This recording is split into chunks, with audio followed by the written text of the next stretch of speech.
اسی طرح یہ صورت بھی ذہن میں رکھ لی جائے کہ ایک آدمی بہت زیادہ بیمار تھا، بیماری سے اب وہ صحت کی طرف آیا ہے، اب صحیح ہے لیکن کمزور اتنا ہے کہ اس کو خطرہ ہے کہ اگر میں روزہ رکھوں گا تو پھر بیمار ہو جاؤں گا، تو پھر اس خطرے کے بنا پر بھی اگر یہ شخص روزہ نہ رکھے تو اس کے لیے گنجائش ہوگی۔ اسی طرح یہ صورت بھی ملحوظ رکھی جائے کہ ایک آدمی بہت زیادہ بیمار ہے، یا یہ ہے کہ ایک آدمی کوئی ایسی سچویشن میں ہے، مثلا اس کو کسی سانپ نے ڈسا یا کوئی ایسے حادثے کا شکار ہو گیا کہ اس میں کوئی دوائی پینا مسٹ ہے، مثلا اس کو ایک سانپ نے کاٹا تھا اور 2 مرتبہ 3 مرتبہ اس نے دوائی پینی ہے، یہ مسٹ ہے، تو پھر اس عذر کے بنا پر بھی اگر روزہ چھوڑنا چاہے تو یہ چھوڑ سکتا ہے۔ اسی طرح یہ بھی صورت ذہن میں رکھ لی جائے اور احادیث مبارکہ میں بھی اس کا تذکرہ موجود ہے، کوئی عورت ایسی ہے جو حاملہ ہے یا بچے کو دودھ پلانے والی ہے، اگر روزہ رکھتی ہے تو خدشہ ہے کہ حمل کو نقصان ہوگا، یا یہ ہے کہ جس بچے کو دودھ پلا رہی ہے اس کو نقصان ہوگا، روزہ رکھنے کی وجہ سے دودھ خشک ہونے کا اندیشہ ہے، تو ان اندیشوں کے پیش نظر یہ عورت روزہ چھوڑنا چاہے تو چھوڑ سکتی ہے، بعد میں جب ان سے فارغ ہو جائے تو ان روزوں کی قضا کر لے۔ تو یہ چند عذر ہیں بڑے بڑے کہ جن کی بنا پر انسان روزہ نہ رکھے، چھوڑ دے، بعد میں اس کی قضا کر لے تو اس کے لیے گنجائش ہوگی۔ عبد الباسط صاحب Muzaffar Nagar U P India سے آپ دوسرا سوال یہ کرتے ہیں کہ زید کی عمر 9 اپریل 2020 کو 14 سال کی ہوگی، تو کیا زید بالغ لوگوں کی امامت کروا سکتا ہے یا نہیں؟ کیونکہ بہت سے لوگوں سے یہ سننے میں آیا ہے کہ نابالغ بچہ تراویح پڑھا سکتا ہے، جواب دے کر ممنون ہوں، جزاک اللہ خیرہ۔ دیکھیے یہ مسئلہ 2-3 دنوں سے چل رہا ہے، ہم نے پہلے بھی عرض کیا تھا، دوبارہ عرض کر دیتے ہیں کہ بالغ آدمی امامت کرائے تو اس کے پیچھے بالغ مرد فرض واجب اور تراویح پڑھیں تب ان کی نماز ہوگی۔ اگر نابالغ کے پیچھے بالغ شخصوں نے فرض واجب اور تراویح پڑھی ہے تو پھر ان مقتدیوں کی نماز نہیں ہوگی۔ جو آپ نے صورت لکھی ہے 9 اپریل 2021، تو اسلامی ڈیٹ کا اعتبار کیا جائے گا۔ ایک میں قاعدہ عرض کر دیتا ہوں، اسلامی ڈیٹ کے اعتبار سے ایک بندہ اگر یوں پہلے اس کو تھوڑا سا تفصیل سے عرض کر دیتا ہوں کہ دیکھیں بالغ ہونا شرط ہے۔ عام طور پر لڑکا 12 سال کی عمر میں بالغ ہو جاتا ہے، اور بلوغ کی علامات یہ ہیں کہ وہ اس کو احتلام ہو جائے یا اس کو انزال ہو جائے۔ اگر 12 سال کی عمر میں اس کو علامات بلوغ لاحق نہیں ہوئیں، پیدا نہیں ہوئیں، تو پھر اسلامی مہینے کے اعتبار سے، چاند کے اعتبار سے اس کی عمر پورے 15 سال ہو جائے، پورے 15 سال ہو جائے، اور وہ بچہ 16ویں سال میں سٹارٹ ہو جائے، اب سمجھ لیں گے کہ یہ بچہ بالغ ہو چکا ہے۔ تو اگر علامات بلوغ کی پائی جائیں تو بالغ سمجھا جائے گا، وہ 12 سال سے شروع ہوتی ہیں۔ اگر علامات بلوغ نہیں پائی جا رہی تو اس بچے کی اسلامی مہینہ کے سال کے اعتبار سے عمر دیکھیں گے۔ اگر اس کی عمر 15 سال مکمل ہو چکی ہے اور 16ویں میں یہ جاری ہو چکا ہے، اب کہہ دیں گے کہ یہ بالغ ہے، اس کے پیچھے نماز درست ہے۔ تو آپ اپنے بچے کی عمر کا اس طرح حساب لگا لیں، اور جس طرز پر وہ بچہ عمر کا حساب لگا لیں، اگر وہ بچہ 15 سال کا مکمل ہوتا ہے تب تو پیچھے نماز پڑھیں، ورنہ نماز نہ پڑھیں۔ محمد تابش صاحب نئی دہلی ہندوستان سے آپ سوال کرتے ہیں، مفتی صاحب میں نے آج روزہ رکھا لیکن 5 منٹ بعد اذان ہوتے ہی منہ بھر کر الٹی آ گئی، میرا روزہ باقی ہے یا نہیں؟ روزے میں الٹی آ جائے تو اس کی 4 صورتیں ہیں، ہر صورت کا حکم میں عرض کر دیتا ہوں۔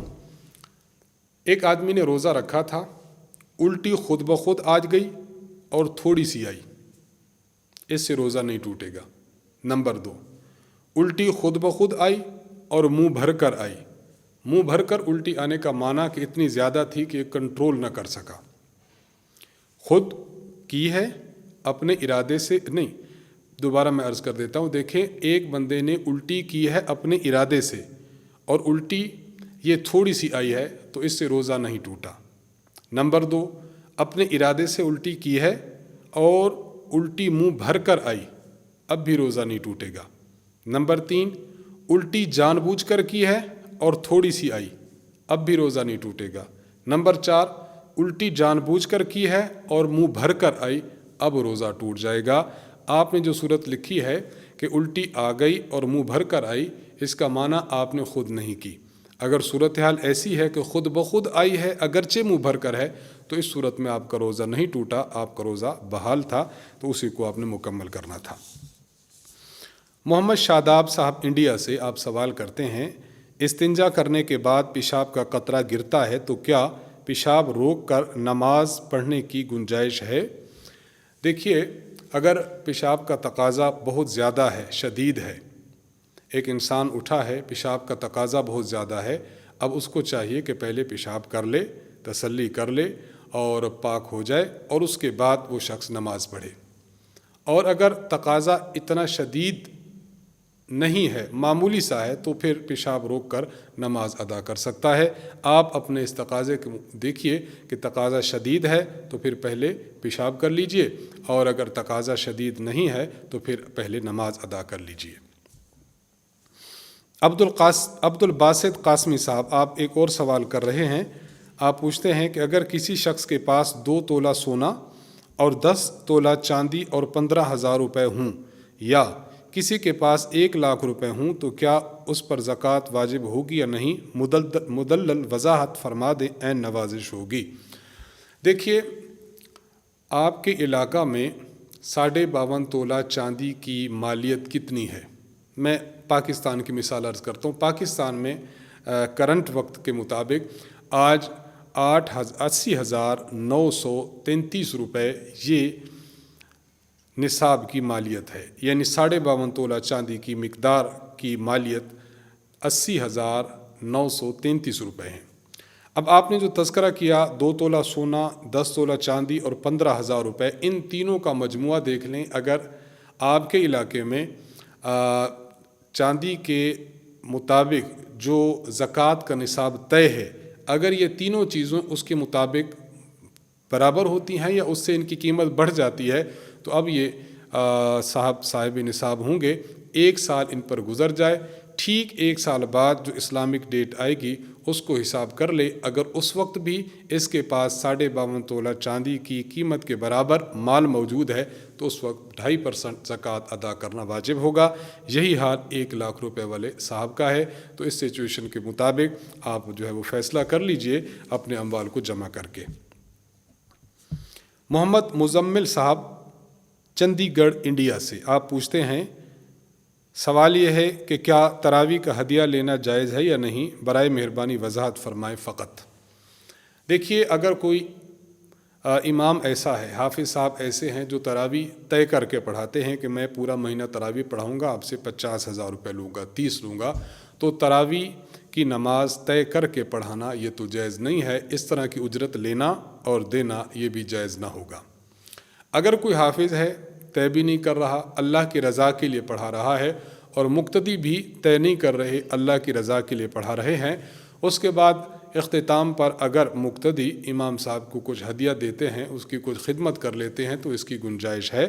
طے کرنا جائز نہیں ہے، بغیر طے کی اگر کوئی خدمت کر دے تو اس کی گنجائش ہے، وہ انسان لے سکتا ہے، اور مقتدی دینا چاہیں بلکہ دینا چاہیے، اس پر دیں تو بہتر ہے۔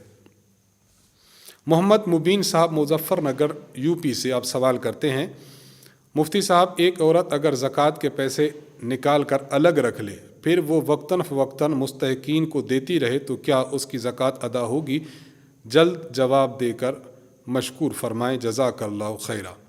جی ہاں، دیکھیے، اگر ایک آدمی ہے جس پر زکوٰۃ فرض ہے، زکوٰۃ جتنی رقم فرض ہے اتنی رقم کو اپنے پیسوں میں سے نکال کر الگ رکھ لیتا ہے، نیت یہ کرتا ہے کہ میں ان پیسوں کو جو نکال رہا ہوں تو یہ نکلے ہوئے پیسے میں زکوٰۃ میں دوں گا، پھر ان پیسوں سے وقتاً فوقتاً مستحقین کو دیتا رہے تو اس طرح اس کی زکوٰۃ ادا ہو جائے گی۔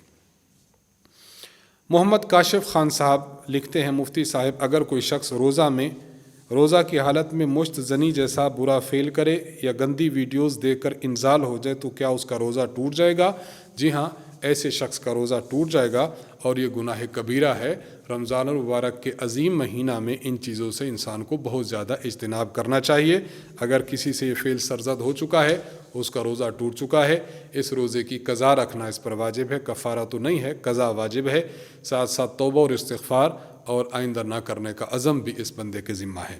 بہتر یہ ہے کہ کچھ نہ کچھ صدقہ اللہ کی راہ میں دے دے تاکہ اس کا خمیازہ اس پر نہ پڑے۔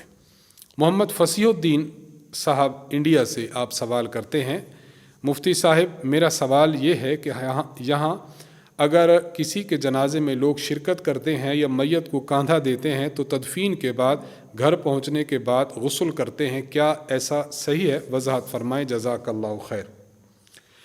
میت کو غسل دینے کے بعد غسل دینے والے شخص کے لیے غسل کرنا فرض اور واجب تو نہیں ہے، ہاں البتہ مستحب ضرور ہے۔ اگر یہ لوگ کرتے ہیں تو استحباب کے طور پر کرتے ہیں، درست ہے۔ باقی میت کو کندھا دینے سے جو ہے وہ نہ غسل واجب ہوتا ہے نہ غسل مستحب ہوتا ہے، اس کا کوئی مسئلہ نہیں ہے۔ البتہ غسل دینے کے بعد خود غسل کرنا یہ مستحب ضرور ہے۔ عبد الرحمن بن خالد صاحب لاہور سے آپ سوال کرتے ہیں، اگر کوئی شخص اپنے دوست کا جھوٹا کھائے جو حالت جنابت میں ہو تو کیا یہ کھانا پینا درست ہے؟ اور مثلا اگر زید نے عمر کا جھوٹا کھایا یا پیا تو کیا زید کو غسل یا وضو کی ضرورت پڑے گی جبکہ عمر حالت جنابت میں ہے؟ دیکھیے، اگر کسی جنبی آدمی کا جھوٹا کھانا آپ نے کھا لیا یا اس کا جھوٹا پانی آپ نے پی لیا تو پینے والے پر غسل نہ واجب ہے، نہ فرض ہے، نہ مستحب ہے۔ اس سے غسل اور وضو کچھ بھی واجب نہیں ہوتا، اس کو اچھی طرح سمجھنا چاہیے۔ محمد شمیم قریشی صاحب انڈیا سے آپ سوال کرتے ہیں، مفتی صاحب کیا کسی غیر مسلم کی وفات پر انا للہ و انا الیہ راجعون پڑھ سکتے ہیں، اور کیا یہ کہہ سکتے ہیں کہ خدا اس کو جنت میں جگہ عطا فرمائے؟ وضاحت فرمائے۔ غیر مسلم کی وفات کی خبر آ جائے تو بہتر طریقہ یہی ہے، محتاط طریقہ یہی ہے کہ انسان خاموش رہے، اپنی آخرت کو سوچے، اپنے قبر حشر کو سوچے، غیر مسلم کی وفات پر کچھ کلمات نہ کہے۔ ہاں، بعض ہمارے حضرات اکابرین نے یہ بات ارشاد فرمائی ہے کہ اگر انا للہ و انا الیہ راجعون کا کلمہ پڑھ لے اور نیت یہ ہو کہ میں اپنی آخرت کو یاد کر رہا ہوں کہ ہم نے اللہ کی طرف جانا ہے، ہاں میں اللہ تعالیٰ کی وحدانیت کی بات کر رہا ہوں، تو انا للہ و انا الیہ راجعون پڑھے اور اپنی آخرت کو اور اپنے قبر حشر کو یاد کرنا مقصود ہو تو پھر اس کی گنجائش ہے۔ باقی غیر مسلم کے لیے یہ دعا کرنا کہ اللہ اس کو جنت عطا فرمائے، یہ بالکل جائز نہیں ہے۔ اگر کوئی بندہ غیر مسلم کے لیے یہ ذہن رکھتا ہے کہ اس کو جنت کی میں دعا کروں تو پھر یہ کفر کا اندیشہ ہے، اس سے بہت زیادہ بچنا چاہیے۔ عمر بلال صاحب گوجرا سے آپ سوال کرتے ہیں، حضرت جی میں ڈیوٹی کے لیے ہر ماہ 2 مرتبہ گوجرا سے ڈیرہ اسماعیل خان کا سفر کرتا ہوں اور ہر دفعہ 3 سے 5 دن کے لیے وہاں ٹھہرتا ہوں، اور یہ یک طرفہ سفر 250 کلومیٹر بنتا ہے۔ میں وہاں 3 یا 4 یا 5 دن قصر نماز پڑھوں گا یا پوری نماز پڑھوں گا، اور اگر قصر ادا کروں تو کیا اشراق، چاشت، تہجد نہیں پڑھوں گا؟ رہنمائی فرما دیں۔ دیکھیے، اگر ایک بندہ اپنے گھر کی باؤنڈری سے نکلتا ہے جہاں وہ رہتا ہے اور کسی ایسی جگہ جاتا ہے کہ وہاں کی باؤنڈری اور اس کے شہر کی باؤنڈری کے درمیان 48 میل یعنی 77.25 کلومیٹر کا فاصلہ موجود ہے، اور یہ بندہ سفر کرتا ہے اپنے علاقے کی، اپنے شہر کی باؤنڈری سے جب نکلتا ہے، اب یہ شخص مسافر ہوگا۔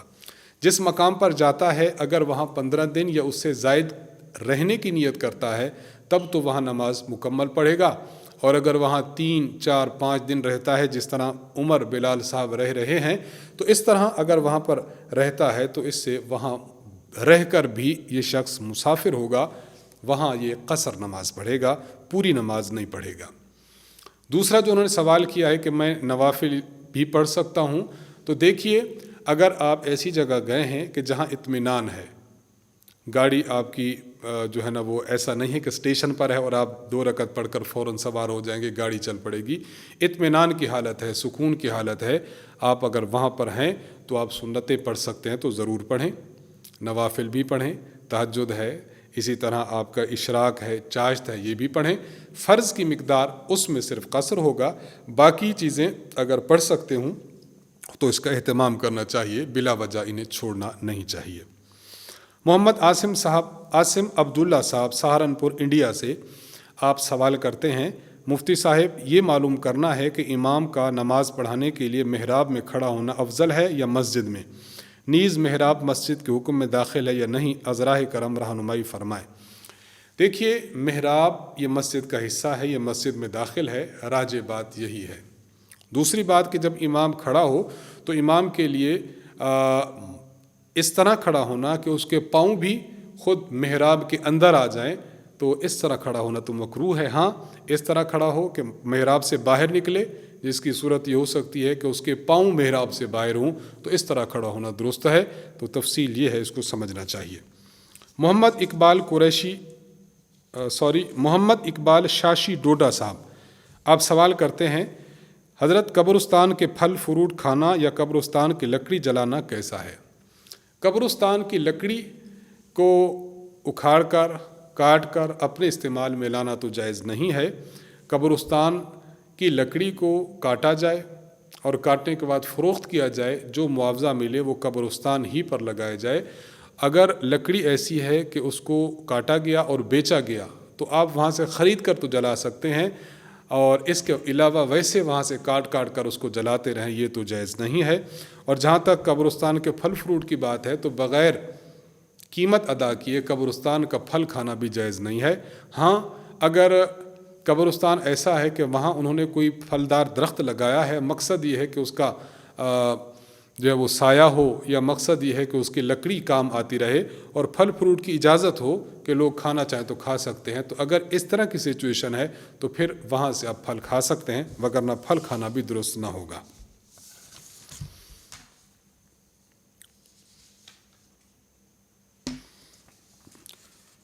سوال پوچھا ہے ہم سے محمد راشد سعید صاحب نے۔ آپ پوچھتے ہیں کہ ایک عورت نے غیر مسلم مرد کے ساتھ کورٹ میرج کیا، اولاد بھی ہوئی اور کچھ عرصہ بعد چھوٹ چھٹاؤ بھی ہو گیا۔ تحقیق طلب بات یہ ہے کہ کیا مذکورہ اولاد ثابت النسب کہلائے گی یا نہیں؟ وضاحت کریں۔ دیکھیے، مسلمان عورت کا غیر مسلم مرد سے نکاح جائز نہیں ہے۔ اگر کسی نے ایسا نکاح کیا ہے تو نکاح ہوا ہی نہیں ہے، یہ بدکاری ہوئی ہے۔ اس عورت نے جو بچہ جنا ہے، یہ بچہ بھی ثابت النسب نہیں ہے، اس کو ولد الزنا کہیں گے۔ تو اس مسئلہ یہ ہے، اس سے سخت اجتناب کرنا چاہیے، شرعی حدود کو انسان پامال مت کرے۔ آخری سوال ہے شاہد کریم صاحب نے پوچھا ہے رحیم یار خان سے۔ آپ پوچھتے ہیں کہ میں نے دانت لگوایا اور ڈاکٹر نے دانت لگانے کے لیے جگہ سن کرنے کے لیے میرے مسوڑے میں انجیکشن لگایا، کیا اس سے روزہ ٹوٹا یا نہیں؟ دیکھیے، اگر انجیکشن لگایا ہے تو انجیکشن لگانے سے تو روزہ نہیں ٹوٹا، باقی اس سے اجتناب کرنا چاہیے کہ اگر روزہ کی حالت ہو اور زیادہ ایمرجنسی نہ ہو تو پھر دانت لگوانے، دانت نکلوانے سے احتراز کرنا چاہیے۔ روزہ جب انسان کھول لے تو اس کے بعد ان چیزوں کی طرف اپنے آپ کو لے جائے، اور دانت لگانا چاہے، نکلوانا چاہے تو پھر اس وقت کر لے، روزہ میں بہرحال اجتناب کرے۔ ہاں، اگر ضرورت زیادہ ہو، اس کے علاوہ چارہ کار نہ ہو تو پھر گنجائش ہے کہ وہ کر سکتے ہیں۔ تو انجیکشن لگانے سے روزہ نہیں ٹوٹا۔ انہی سوالات کے جوابات کے ساتھ ہم آپ سے اجازت چاہیں گے۔ مرکز کو اپنی دعاؤں میں ضرور یاد رکھیے۔ ہمارے استاذ محترم حضرت متکلم اسلام مولانا محمد الیاس گھمن صاحب دامت برکاتہم کو دعاؤں میں یاد رکھیے۔ اللہ تعالیٰ ان کے علم میں، عمل میں برکت عطا فرمائے۔ انہی باتوں کے ساتھ رخصت چاہیں گے۔ وآخر دعوانا ان الحمد للہ رب العالمین۔ السلام علیکم ورحمۃ اللہ وبرکاتہ۔